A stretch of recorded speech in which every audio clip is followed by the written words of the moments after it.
bem-vinda, bem-vindo ao BTC Journal, seu programa de notícias de negócios comentadas e analisadas pela equipe da BTC.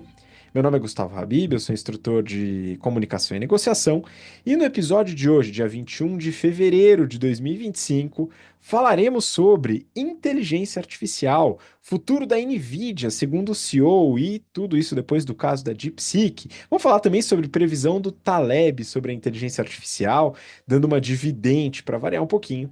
E a gente vai falar sobre estratégia de gestão de crise, com a crise na Tânia Bulhões e também os resultados e estratégia da Nintendo. Por fim, na discussão do BTC Journal dessa semana, a gente vai falar sobre a geração Z e a tendência da chamada microaposentadoria. Do que será que se trata? A gente vai falar sobre isso hoje. E para me acompanhar nesse episódio, eu estou aqui com o nosso instrutor de estratégia e negociação, Yuri Salomone. Yuri, bem-vindo de volta. Olá, Habib, olá, ouvintes, sejam todos bem-vindos. Bom dia, boa tarde, boa noite, seja lá o momento que você está escutando ou nos assistindo nas principais plataformas de streaming. É um prazer tê-los aqui mais essa semana. Habib, a gente está com os dias muito corridos, né? Tá difícil de casar uma agenda, mas pessoal, a gente sente um prazer enorme. Eu me sinto lisonjeado de estar sentado nessa bancada aqui e poder comentar e colaborar sobre as notícias, né, as análises das notícias dessa semana. Selecionamos algumas notícias aqui com muito carinho e esperamos colaborar com vocês para um pouco mais de conhecimento e discussão. Ninguém é obrigado a concordar com a gente, né, Habib? A unanimidade é burra, eu sempre digo isso. Então, discorde, comente, venha com a gente e tenha um excelente episódio, assim como nós teremos. Excelente. E para aproveitar que você está aqui nos acompanhando, nos ouvindo pelo podcast, ou vendo pelo YouTube, a gente vai começar as próximas turmas do General Business Program amanhã, dia 22, no sábado. A gente tem as primeiras turmas, tanto virtual, ao vivo, como presencial. E a gente vai começar na partir da próxima semana as turmas de segundas e quartas, que tem também virtual e presencial, e as terças e quintas. Se você quiser participar do General Business Program e você que está se formando, recém-formado, recém-formada e quer dar um boost na sua carreira com muito conteúdo em finanças, estratégia, marketing, comunicação, negociação, resolução de problemas, é a última chance, hein? Última chance para você entrar nas turmas desse semestre. Você pode se inscrever e o link está aqui embaixo na descrição, tá? A gente tem algumas vagas, tem só de segunda e quarta, né? A opção flex ali que realmente esgotou, hein, pessoal? As presenciais estão perto do limite e as virtuais segunda e quarta tá chegando perto ali da lotação também, hein, pessoal. Talvez seja realmente hoje o último dia para você se matricular no GBP, se você tiver interesse em se desenvolver ainda este semestre, tá? A gente tem outros cursos com inscrições abertas que vão começar um pouquinho mais para frente, ainda tem tempo, mas se você quiser conhecer, os links também estão na descrição. Vamos começar, pessoal? A gente tem algumas notícias aqui para compartilhar e comentar. A primeira eu peguei do Neofeed, aqui entrando no grupo de notícias de IA, inteligência artificial. A Nvidia sofreu um baque nessa semana, mas seu CEO já está olhando os próximos 10 anos. Essa notícia ela foi publicada, né, logo depois da descoberta, né, descoberta, DeepSeek já existia, né, mas da viralização da DeepSeek, né, mexendo com todo o mercado de inteligência artificial. E eu vou pedir para o Yuri comentar sobre essa entrevista. Beleza, vamos lá então. Bom, aqui a gente tem nesse caso a NVIDIA sofrendo com esse anúncio da DeepSeek, né, que é consequência da estratégia do Oceano Azul. A NVIDIA nadou de braçada aí sozinha, sendo disruptiva na produção de chips. E esse oceano aqui agora deixou de ser azul porque temos concorrentes, né? Ou temos usuários que estragam um pouco esse sonho da disrupção. Bom, a NVIDIA, para quem não conhece, ó, é difícil não conhecer a NVIDIA, hein? Mas vamos lá, para ter um panorama geral do que ela faz ou fez. A NVIDIA fabrica chips usados para treinar modelos de inteligência artificial, como o ChatGPT, e que exigem muita capacidade computacional de processamento. Antes de fabricar esses chips, ela era dedicada aí basicamente a fabricar placas de vídeo que servem para melhorar a qualidade gráfica dos jogos e qualidade de vídeo. O diferencial da NVIDIA, pessoal, é que eles trabalham e dominam aí a produção de um tipo de processador chamado GPU, o Graphics Processing Unit, ou Unidade de Processamento Gráfico, que basicamente é o processador mais utilizado para treinamento de inteligência artificial. Quando se faz um treinamento de AI, é necessário realizar muitos cálculos, centenas, milhões, milhares de cálculos. Esses chips são bons e são rápidos, além de serem eficientes para esse processamento. Bom, dado que a NVIDIA faz hardware, o que ela tem a ver com a DeepSeek, que por sua vez é uma concorrente do ChatGPT? Onde a NVIDIA está nisso, né? ChatGPT, inteligência artificial, DeepSeek, inteligência artificial, ambas usam processamento de uma empresa, de um chip, a NVIDIA. Bom, na verdade, pensando aqui nas cinco forças de Porter, que é um assunto de estratégia empresarial, tem aqui Michael Porter, né, que é o papa aí das relações de estratégia, ele tem aí o seu framework, cinco forças de Porter. A DeepSeek, na verdade, ela encontrou uma barreira de entrada nesse setor. A DeepSeek é uma empresa chinesa e não teve acesso aos chips mais potentes que a NVIDIA tem no mercado, o H100 e o H200, que foram proibidos pelos Estados Unidos de serem vendidos para empresas chinesas ou para a China. Ou seja, eu estou tentando entrar em inteligência artificial, eu preciso de processamento, eu preciso de bons chips. O maior fornecedor não me fornece porque eu sou chinês. Eu vou dar um jeito de fazer isso com outro sistema ou, sei lá, vou reinventar o sistema. Bom, sem acesso ao H100 e ao H200, a DeepSeek usou chips menos poderosos e teve que contornar essa barreira de entrada. Fez isso por meio de software. Eles criaram algo que processa melhor os dados sem tanta necessidade de processamento ou tantos chips assim. Ou melhor, ou chips tão bons quanto o do seu concorrente ChatGPT, né? Bom, a discrepância é que para um mesmo processamento, pensando aí nas líderes de mercado, ChatGPT, OpenAI e afins, eles precisam de cerca de 16 mil chips da NVIDIA. A DeepSeek, pasmem, precisa de apenas 2 mil chips para processar a mesma quantidade e qualidade de dados. Sabe o que é isso? 8 vezes menos. Galera, eu não sei se você já tentou fazer economia na sua empresa, mas se você cortar muitos custos e chegar em 15, 20%, você já vira referência, já te chamam de foice e afins, né? Porque de verdade é muito difícil cortar custos. Aqui, a DeepSeek, basicamente, ela indicou ao mercado que eu preciso de 8 vezes menos chips para processar dados. Eu preciso de 8 vezes menos produção de chips. Eu tenho 8 vezes menos venda de chips. Eu tenho 8 vezes menos faturamento. Então, a expectativa, Habib, de faturamento da empresa caiu a 12, 15, sei lá, 17% do previsto nas modelagens.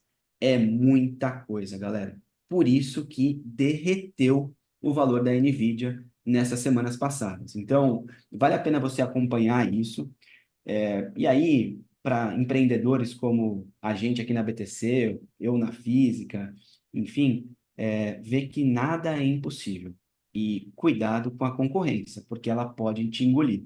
Aqui, a DeepSeek deu uma bela de uma rasteira no mercado, em números de mercado aí, quase US$ 1 trilhão perdidos em valores de empresas, nas diferentes empresas que usam ChatGPT, inteligência artificial e mesmo os chips da NVIDIA. Então, acompanhem isso e prestem atenção no que está acontecendo no mundo. Uma barreira de entrada virou uma oportunidade para uma empresa. Não se limite aos nãos que a vida te dá. Afinal, você pode ser também um pouco criativo, Habib. Pois é, e aí eu ouvi alguns argumentos, né, ligado a isso que você falou, especulando que talvez a DeepSeek possa ter utilizado os chips proibidos, que ela conseguiu de alguma maneira. ou que ela tenha copiado códigos para poder desenvolver o seu código-fonte.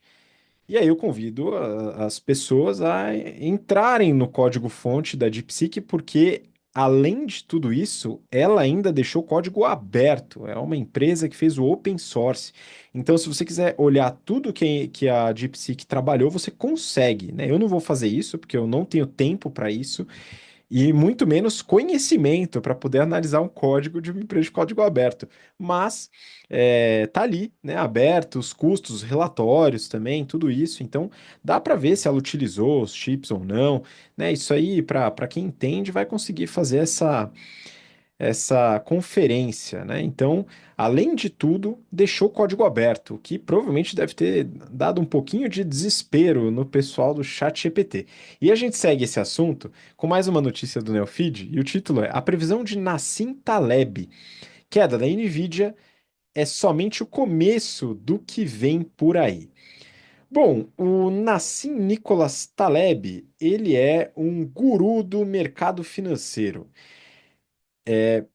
Basicamente, né, era, não é, não sei, é um especulador, uma pessoa que atuou muito no mercado de futuros, derivativos, teve muito sucesso nesse mercado, enriqueceu bastante. Em paralelo, é uma pessoa muito interessada em temas como filosofia, ciência política, ciências sociais.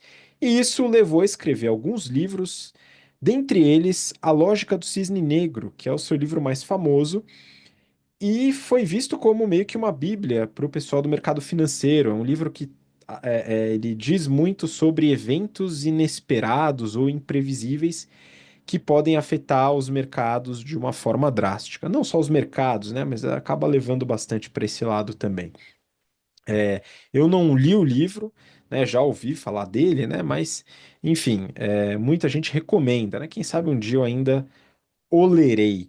De qualquer maneira, o Nassim Taleb, ele entendeu que a inteligência artificial é uma bolha prestes a estourar. Que ele alertou, né? Primeiro, né, a Nvidia, ela se tornou uma das empresas mais valiosas do mundo, chegou a se tornar a empresa mais valiosa do mundo graças ao boom da inteligência artificial. E a gente já abordou esse tema em alguns episódios anteriores com o Guilherme Guraeb, que entende bastante, gosta bastante desse tema, né, estuda bastante a inteligência artificial, utiliza nas suas empresas. E a Nvidia, ela teve esse boom muito por causa disso. E, segundo o próprio Taleb, isso também aconteceu pela falta de conhecimento dos investidores em relação à inteligência artificial. Ou seja, não só entender mais ou menos como o mercado funciona, mas o cerne, a lógica, a programação da inteligência artificial. Enfim, a Nvidia, ela teve esse boom porque os chips foram usados para treinar os modelos de inteligência artificial, como o do ChatGPT, fez o valor disparar por causa da expectativa de que os seus chips venderiam mais e mais e mais, com concorrentes do ChatGPT usando os chips da Nvidia, assim por diante. Mas o Taleb vê um problema aí nessa dependência dos chips, e no caso aí dos chips da Nvidia, argumenta que o mercado está supervalorizando a Nvidia e outras empresas de tecnologia, criando uma bolha especulativa, não só pela importância do chip, mas também pelo volume que seria gerado. E ele não poderia estar mais certo, principalmente depois que a DeepSeek entrou na jogada, mostrando que inteligência artificial poderia ser utilizada com chips antigos, menos tecnológicos e em muito menor quantidade. O Taleb, ele não está sozinho, né, nessa preocupação em relação à bolha especulativa. Tem vários especialistas que alertam para o entusiasmo exagerado com a inteligência artificial, mascarando alguns riscos reais. E o próprio Taleb, né, como né, o autor do livro lá, né, sabe que eventos imprevisíveis, os tais cisnes negros, podem agravar ainda mais a situação, né? Uma queda brusca no valor da Nvidia pode ser o gatilho para uma crise mais ampla ainda no setor de tecnologia. E ele vai além. Ele critica o otimismo exagerado em torno da inteligência artificial. Será que a IA vai entregar tudo o que promete? Ou será que a gente só está criando expectativas irreais?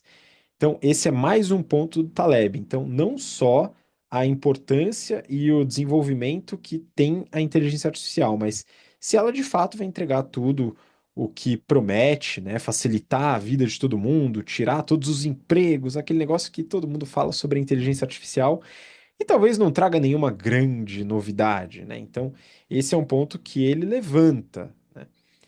O que que a gente pode aprender com essas previsões, né? A inteligência artificial, ela tem um potencial, mas ela também tem riscos atrelados e o potencial ele pode se realizar ou não. Então, talvez esse otimismo exagerado tenha dado uma participação muito grande para que esse potencial seja alto demais. E a queda da Nvidia pode ser só uma correção necessária do mercado e como a inovação sempre traz, né, como lição, né? Inovar com os pés no chão. A gente fala bastante sobre isso na aula de inovação que o General Business Program oferece, onde a gente fala sobre inovação aberta, inovação fechada, processo de inovação, design thinking, e ali a gente sempre trabalha em cima de uma base. E aí dá para fazer um paralelo, uma analogia da música com a inovação no mercado de tecnologia. A música, no caso, é improvisação na música, né? Então, você que nos escuta é músico, musicista, enfim, tem algum conhecimento de música, ou pelo menos gosta de ouvir jazz, né? Sabe que a improvisação, ela não é você tocar qualquer coisa que vem na sua cabeça. É preciso ter uma base, é preciso ter uma estrutura em cima da qual o improviso é realizado. A inovação, ela tem suas bases, né? Não é simplesmente um projeto que surgiu na cabeça e é realizado, né? Ele tem bases de tecnologia, bases de conhecimento que são utilizadas para isso. Tá? Então, esse é o alerta do Nassim Taleb em relação à inteligência artificial. E aí, quando eu falo de inteligência artificial, eu sempre lembro do desenho dos Jetsons, que provavelmente Yuri via. Alguns dos ouvintes talvez já tenham visto o desenho dos Jetsons, que é um desenho dos anos 60, né, pessoal? Um negócio antigaço, né? E o futuro que tem lá nos Jetsons, carros voadores, tal, não se realizou. Enfim, e a IA não é um bom substituto, não é um bom substituto para isso também ainda. Mas nas roupas, pelo menos, a gente está melhor que no desenho. A calça Future Form da Insider Store, na boa, é tudo que eu nem imaginava que poderia existir. Não precisa passar, confortável para ficar em casa, para trabalhar e até para fazer exercício, lava menos que as outras calças, não desbota. O bolso tem um zíper, que no começo eu achei estranho, para falar a verdade, não achei que eu ia me acostumar com o zíper no bolso, mas ajuda, que é uma beleza. Quando você tem uma carteira, quando você tem um celular e fica preocupado do negócio cair, o bolso com zíper não é ciência de foguete, mas funciona muito bem. E para você que tem interesse em experimentar essa calça, eu acredito que vale a pena, você tem interesse, dá uma chance, você tem um descontão utilizando o cupom BTC. Então, o link está aqui na descrição, cupom BTC, e você consegue o seu desconto para adquirir sua calça Future Form ou outros produtos da Insider Store. Bom, vamos dar sequência. Agora a gente vai falar sobre outro tema, falar um pouco sobre estratégia e também gestão de crise. E eu trouxe aqui uma notícia, tem várias, né? Mas eu trouxe da Folha de São Paulo, né? é, que fala sobre a crise da Tânia Bulhões. E eu queria que o Yuri comentasse sobre essa notícia e sobre a gestão de crise que a Tânia Bulhões fez. Lembrando que a Tânia Bulhões é uma empresa que trabalha com porcelanas, né? Enfim, Yuri vai falar um pouquinho melhor, né? Mas a crise viralizou muito nas últimas semanas. Boa. Bom, vamos lá, né? Primeiro que é um item de luxo, né, Habib? Então, por que que paga caro por item de luxo? Por que que os itens de luxo são tão desejáveis? Seja por diferenciação, exclusividade, status, prestígio, herança cultural, poder do sonho, geografia, enfim, são alguns motivos que a gente paga caro. Exclusividade é um dos principais, né? Paga caro por itens de luxo.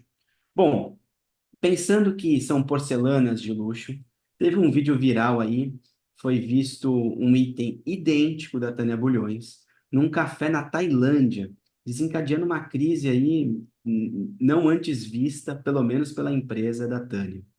Bom, dúvidas que a gente fica, né? Dito que esse item apareceu lá na Tailândia, qual a real exclusividade desse item? A terceirização da produção, parte dessa produção, sim, era feita na Tailândia. Essa terceirização é boa ou é ruim para a marca? Para mim, é muito bom, porque você consegue ganhar escala, reduz mão de obra, mas se não usado adequadamente, pode ser um problema, tal qual o encontrado aqui. Outro problema que a gente encontrou, demora da marca para se posicionar. Um problema nunca começa grande e ele sempre envelhece mal. Então, por que que demoraram tanto para responder para o mercado ou para controlar esse vídeo? O marketplace, né, as empresas que vendem ali, que são plataformas para vender itens, elas permitem venda de cópias. Quem se responsabiliza pela cópia é o vendedor e não a plataforma, né? Então, eu posso entrar ali, fazer um item falso e anunciar no marketplace aí que não fez as validações corretas. Vivemos na era da cópia, da falsificação, seja de tênis, roupa, bolsa, perfume ou até mesmo porcelanas e cerâmicas. Além disso, um produto muito rapidamente pode ser copiado em minutos. Posta uma foto no Instagram, inteligência artificial hoje consegue gerar um modelo e ser copiado muito rapidamente. Bom, nesse caso específico, a marca alegou que fora feita uma venda não autorizada de peças descartadas pelo controle de qualidade. Aí eu pergunto ao pessoal da Tânia, cadê o jurídico com um contrato de multa, de danos morais? Aqui deveria ter tido um cuidado melhor com a propriedade intelectual do produto, um controle mais rigoroso, é, no limite, dado que viralizou, um seguro para a proteção dessa marca, né?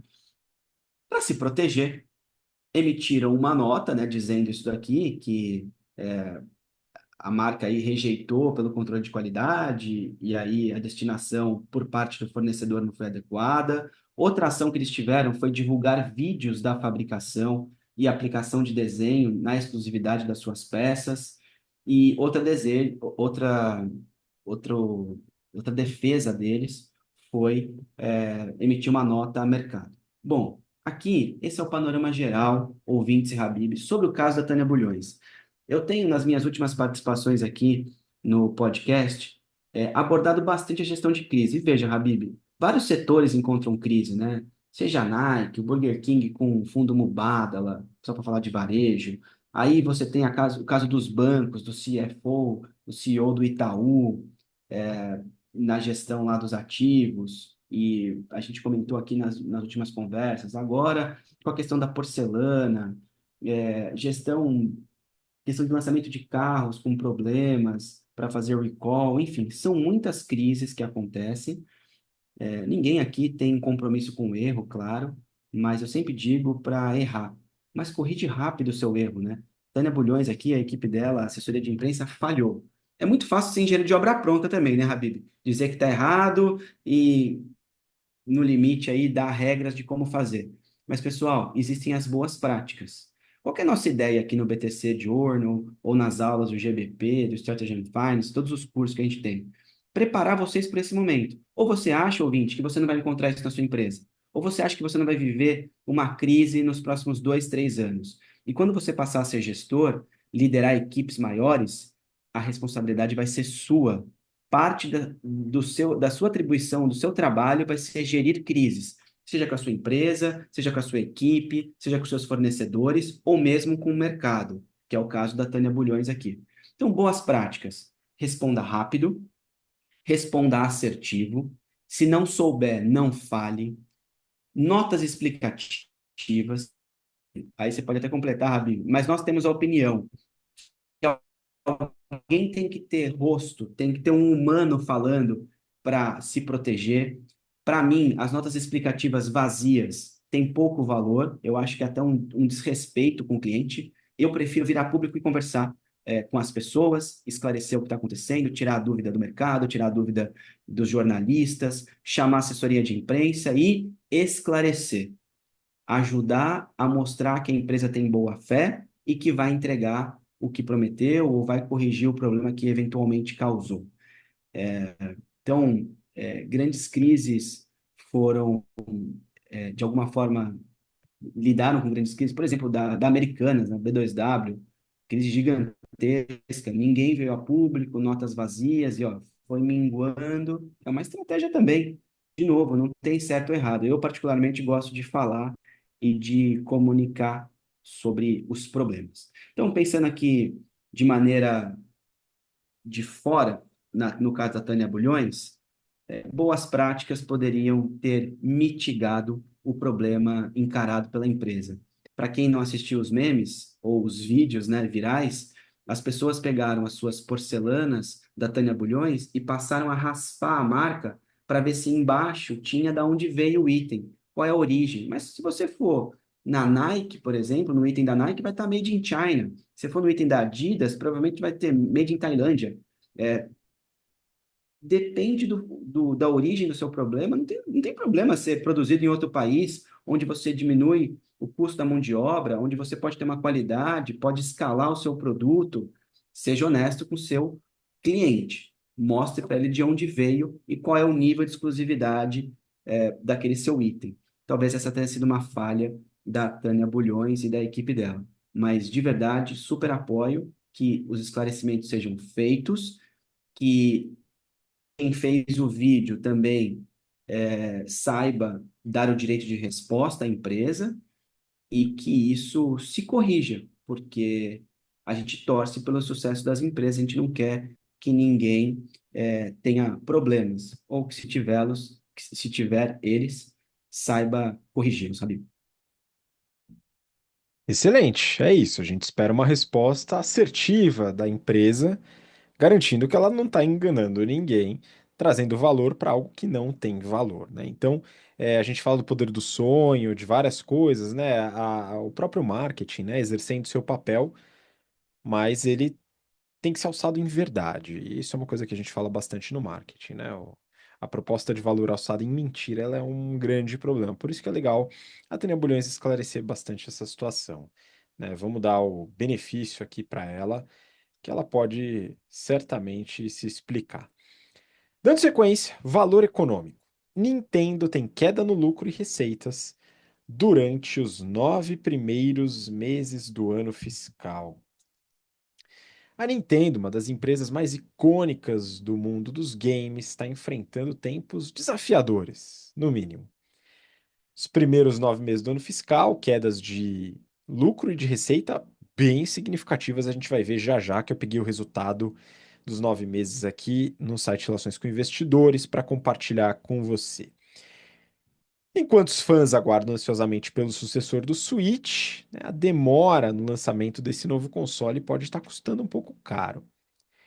Será que a estratégia de produto da Nintendo está falhando? Vamos dar uma olhada, né? Então, os números eles são bem claros. A gente vai falar de uma queda expressiva, 31% nas vendas, 46% no lucro operacional nesses 9 meses do ano fiscal. E parte disso se deve à desaceleração nas vendas do Nintendo Switch, que está no mercado há 7 anos e é o único console da companhia, o único videogame que ela tem hoje no mercado. Enquanto isso, a concorrência, Sony, Microsoft, principalmente, continua inovando com novos consoles, então eles lançaram há bastante tempo já a nova geração e a pergunta que fica é por que que a Nintendo está demorando tanto para lançar o Switch 2, né? A Nintendo sempre foi conhecida é, por sua abordagem única no mercado de games, focando em inovação, experiência do usuário. Mas essa demora, ela tá tão grande que tá estranho, de certa maneira. A empresa espera o momento perfeito para lançar o console, enquanto os concorrentes vão conquistando espaço e market share com hardwares mais poderosos, assinaturas de jogos, né, serviços. Enquanto isso, o console atual da Nintendo, ele vai envelhecendo de certa maneira. Então, hoje, depois desses 7 anos, pelo que consta na reportagem do lançamento do Switch, a gente observa poucos lançamentos novos. O resultado do ano passado foi alçado em um jogo, e a gente chegou a comentar sobre isso, que foi o novo Zelda, né, o novo Legend of Zelda que eles lançaram. Então, isso foi responsável por boa parte do resultado, mais um lançamento de Super Mario também. E nos últimos meses, praticamente nenhum lançamento relevante, tirando alguns remakes, alguns jogos antigos que foram relançados com gráficos melhorados, uma jogabilidade, HD, etc, né? E a questão é a seguinte: a comunidade Nintendo, né, o público e o mercado esperavam grandes novidades no lançamento do Switch 2.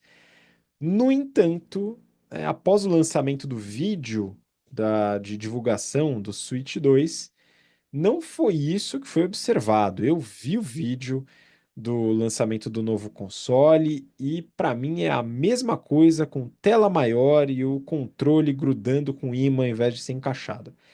Ou seja, talvez um gráfico um pouco melhor aqui e ali, mas diferente do impacto que a Nintendo costuma trazer, como trouxe, por exemplo, com o próprio Nintendo Switch, né, um console que ele servia tanto como de mesa como portátil, com um processamento gráfico interessante, né, os controles, né, encaixados, etc. Tudo isso foi uma novidade tanto, fora outros consoles na história da Nintendo. Então aqui o que a gente observa é que pegando a curva S da inovação, que a gente vê lá no GBP, ela esperou muito tempo chegar na saturação do mercado para poder lançar um novo produto. Inclusive numa etapa de saturação que é a queda, ou seja, não é só o mercado saturado, mas é o mercado em queda. E a gente consegue observar isso nos resultados. A Nintendo teve nos primeiros 9 meses de 2024, que na verdade vai até o fim do ano, tá? Porque o ano fiscal é até março. Então aqui a gente está falando de março a dezembro de 2024, uma receita de 6,3 bi de dólares, tá? Eu fiz o câmbio já porque o resultado é em ien, que a empresa é japonesa e está com capital aberto na Bolsa de Tóquio. Então 6,3 bi de dólares, uma queda de 31,4%, tinha sido 9,2 bi. A margem bruta subiu, foi de 55,8% para 59,1%, aumento de 3,3 pontos percentuais, que pode ser um respiro, mas aqui é muito explicado pela queda no volume, porque o preço aumentou, mas o volume caiu demais, né? Isso pode ter contribuído com a margem bruta, mas quando a gente passa para a margem operacional, na verdade, lucro operacional, queda de 46,7%, chegou a 1,6 bi. O lucro líquido, um pouco maior do que isso, 2,1 bi. Tem o resultado financeiro que contribui para o lucro líquido, mas caiu 42,3% em relação ao mesmo período do ano anterior. Ou seja, a empresa vai quebrar? Claro que não. Ela ainda está lucrativa, mas ela está com resultados significativamente inferiores e vai depender do Switch 2. Qual vai ser o argumento de venda do novo produto? Primeiro, porque o primeiro não segura mais. As quedas do Nintendo Switch vieram para ficar. Não vai ter nada que vai ajudar o Nintendo Switch a vender mais de novo. Ela já está numa etapa de saturação e queda. Então, o produto vai morrer eventualmente, tá? Não vai voltar. Então, depende do Switch 2 e dos lançamentos, né? Então a estratégia de produto não é só o console, mas são os jogos também. E a gente tem que ver quais jogos eles vão lançar para poder dar esse boost no resultado e vai ser importante. Então aqui a estratégia de lançamento, ela é crucial. E eu diria que ela começou mal com aquele vídeo que a Nintendo lançou. Vamos observar. Eu gosto muito, eu sou um usuário do Nintendo Switch, gosto bastante do console e não pretendo comprar o Switch 2, né? Mas, quem sabe se eles me convencerem aí, eu junto uma grana e postergo o meu plano de microaposentadoria, que é a próxima notícia. Então é o seguinte, a gente vai para a discussão do BTC Journal dessa semana e eu peguei aqui da Forbes. Microaposentadoria, a nova tendência de carreira da geração Z.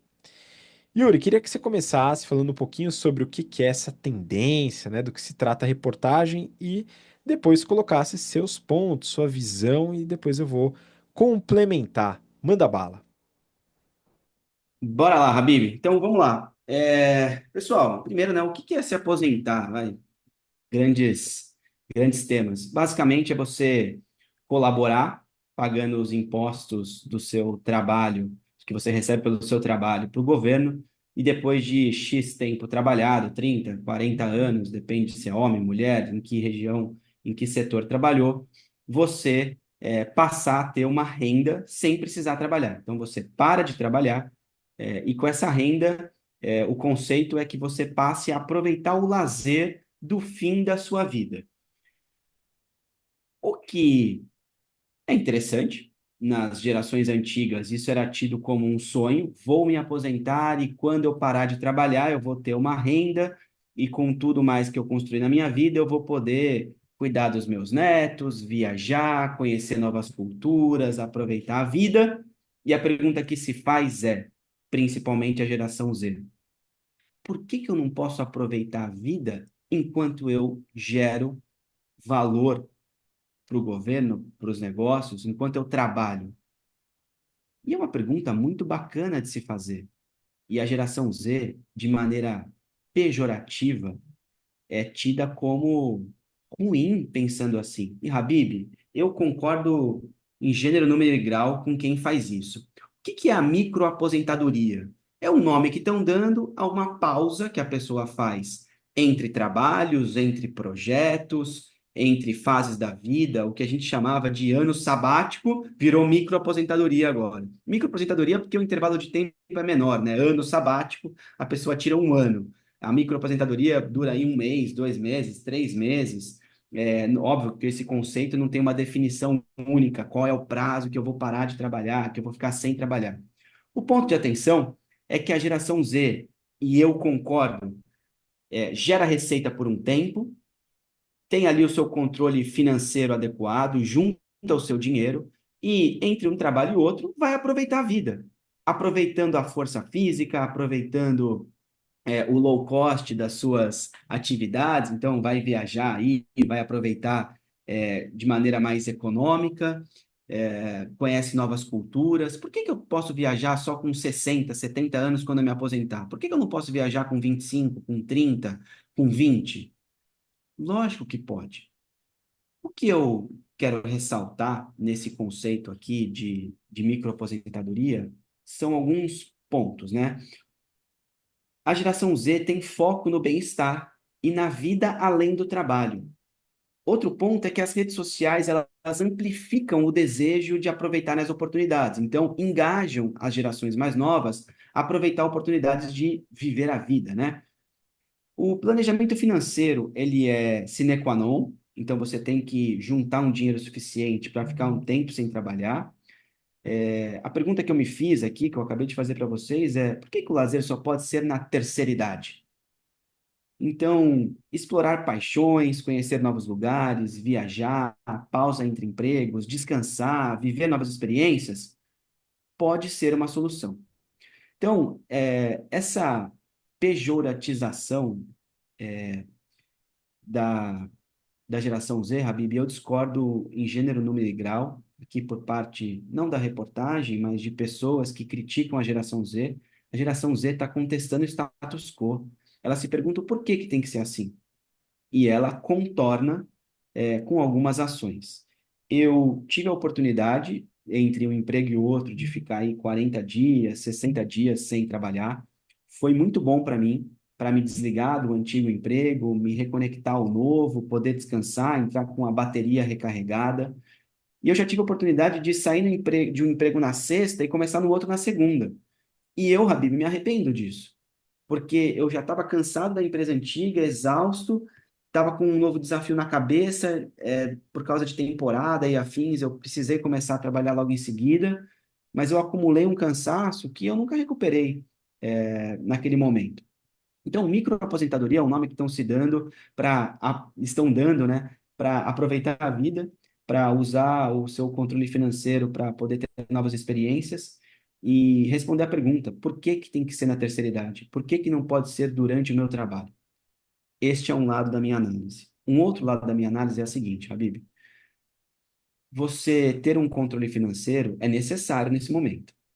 O segundo ponto é que a sua virilidade com 20, 25, 30, 40 anos é muito maior do que quando você tiver 70.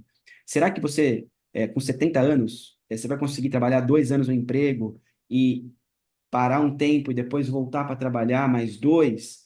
Você vai ter dinheiro para pagar tudo que a vida adulta exige, os boletos da vida adulta, né? Então, se você formar família, eu tenho uma filha, é muito caro você sustentar um ser humano hoje, um outro ser humano, um filho, né? Seja escola, remédio, tratos em casa, moradia e afins. Os seus remédios, quando a gente fica mais velho, a tendência da dependência de medicina é maior. O seu plano de saúde, como é que vai ser a sua relação? Quando você tem 20, 30 anos, talvez isso tenha pouco valor para você, mas lá na frente vai ser necessário. Você está preparado para isso? Se você for uma pessoa herdeira, se você for uma pessoa que tem uma renda que alguém te deixou, é uma situação. Agora veja o seu recorte, não veja o recorte da sua geração. E não deixe a rede social te induzir ao erro de não ter um planejamento financeiro adequado. Todos nós precisamos juntar, investir e ter uma vida amena. Tudo hoje, vivemos no mundo capitalista, né? Tudo hoje precisa ser pago, não dá para viver por escambo. São poucas as sociedades ou recortes muito pequenos da sociedade que vivemos com escambo no mundo hoje. Então, cuidado com a sua bolha e tenha atenção, se prepare para ser uma pessoa mais velha que não vai causar problemas para outras pessoas ou depender de outras pessoas, dependa de você mesmo. Então, Habib, é isso que eu queria deixar como recado. Então, sem menosprezar quem contesta o status quo. Então, não menospreze a geração Z que está fazendo isso com bastante qualidade. Eu tenho liderados de geração Z que têm feito isso e eu admiro essa coragem que eu não tive, Habib, ou tive uma vez só na vida, né? Como eu contei para vocês aqui. Parabéns para quem tem essa coragem, mas se organize porque um dia a conta chega. Não queira você não ter dinheiro para pagar. Boa. Então, vamos lá. Acho que pegando seus pontos, né, de trás para frente. Primeiro, microaposentadoria, ficar um tempo parado, sem receita, o que exige que você tenha juntado uma graninha para poder cobrir com os seus gastos durante esse período parado e com os desejos e viajar e fazer alguma coisa e tal, beleza. Mas eu acho que isso não é suficiente. Por quê? Porque justamente pensando na idade em que você tem menos possibilidade de gerar receita, que é lá na velhice, você vai precisar de um recurso adicional, né? Eu não sou do time que acredita que não vai ter INSS, etc. Mas possivelmente para você que nos ouve, não vai ser recurso suficiente. Então, eu não acho que guardar. Você trabalhou um ano, aí você juntou dinheiro para ficar 3 meses parado, aí você já vai e coloca essa microaposentadoria. Eu acho isso um pouco irresponsável. Agora, se você consegue juntar uma grana, trabalhou 2, 3, 4, 5 anos, aí você juntou um dinheiro bem mais do que o suficiente para esse período de aposentadoria, né, de break, e você faz isso e ainda guarda um pouco mais, aí já começa a dar jogo, né? Eu já acho interessante. Claro, a microaposentadoria não é para todo mundo. Eu particularmente acho muito difícil conseguir tirar, né, num curto, médio, talvez longo prazo, uma microaposentadoria. Pelo fato de estar na sociedade da empresa, de ter uma série de projetos que acabam de alguma forma dependendo de mim, pelo tamanho da BTC e pela minha estrutura familiar. Né? Tenho um filho, tenho esposa, tenho vários boletos para pagar e isso exige um fluxo que dificulta um pouco mais esse período sem renda, vamos dizer assim. Então, esse é um dificultador. Agora, para a geração mais nova, que ainda não tem família, tem muito menos contas para pagar, muito menos boletos, acho bastante aceitável, acho desejável e acredito sim que quem acha isso um absurdo talvez esteja com uma pontinha de inveja da consciência que a geração Z, né, parte, né? Claro que a gente generaliza, né? Mas pelo menos essas discussões estão trazendo, né, uma certa consciência. Ou seja, ao invés de se preocupar tanto com a empresa, né? A empresa vai sobreviver sem a pessoa, tá tudo bem ela sair, né? Deixando tudo certo, né? Sendo responsável e tal. Mas se o desejo dela é ter um momento, né, para ela e ter esse espaço, acho perfeitamente aceitável. Depois ela volta e busca outra coisa. Até porque, para muita gente, hoje em dia, a visão de carreira já não é mais tão clara, né? Então, a ideia de continuar e ser promovido, e promovido, e promovido, tal, não é tão clara, nem todo mundo quer isso. Então, são várias coisas que estão mudando. Eu acho que isso é uma consciência que está sendo trazida também. E o outro ponto, eu concordo plenamente com o Yuri. Existe uma tentativa por parte de alguns setores de é, é, de difamar, ou, no caso, né, trazer como modo pejorativo esse ganho de consciência da geração Z. Aqui a gente vê através dessas várias buzzwords que a Forbes tem trazido para a gente, como microaposentadoria, o Rage Applying, né, que é você buscar novas vagas no mercado, enfim, estando ou não, né, satisfeito com o seu trabalho atual, o quiet quitting, né, White dentre quitting, outras. exato. Então, são vários os termos, né, que são usados de forma pejorativa, tá na reportagem, não no caso a Forbes, tal, enfim, mas a gente observa que isso é visto de forma pejorativa por parte do mercado, talvez o pessoal mais velho. Agora, é, tem que dar o braço a torcer, que é um ganho de consciência, que o pessoal tá mais sintonizado com qualidade de vida, que é algo que talvez algumas gerações, por vários motivos, não tiveram esse enfoque, agora a geração Z está tendo. E vamos lá, qualidade de vida é algo bom, né? Algo bom, deveria ser buscado. Acho que, claro, e aí tem toda a cautela que o Yuri comentou e eu reforcei aqui, né? Essa importância de ter uma estrutura financeira, né? E aí, dependendo do seu estilo de vida, estrutura familiar, tudo isso, vai ter uma situação que vai facilitar ou dificultar as microaposentadorias, né? É isso que eu queria complementar aqui. Yuri, se tiver mais algum ponto, fica à vontade para complementar e já aproveito para deixar seu abraço para a turma que nos ouve aqui. Legal. Bom, primeiro, eu não tenho nada para complementar, Habib, é só a proteção aí para quem pensa diferente. Eu gosto de quem contesta os assuntos com argumentos. Então é isso que a gente tenta trazer aqui no nosso BTC Journal, né? Trazer os pontos de vista, as ponderações, o equilíbrio. Cada um tem uma opinião, mas traga dados para a discussão. Esse é o ponto. E, por fim, eu queria agradecer a participação de todos, quem ficou com a gente até o fim desse podcast. Surgiram aí notícias, assuntos para que você quiser que a gente comente aqui, que cabe no escopo desse trabalho do BTC Journal. É um prazer estar aqui com vocês mais esse dia e até a próxima, Habib. Obrigado aí pelo convite, foi um prazer ter participado mais essa semana por aqui.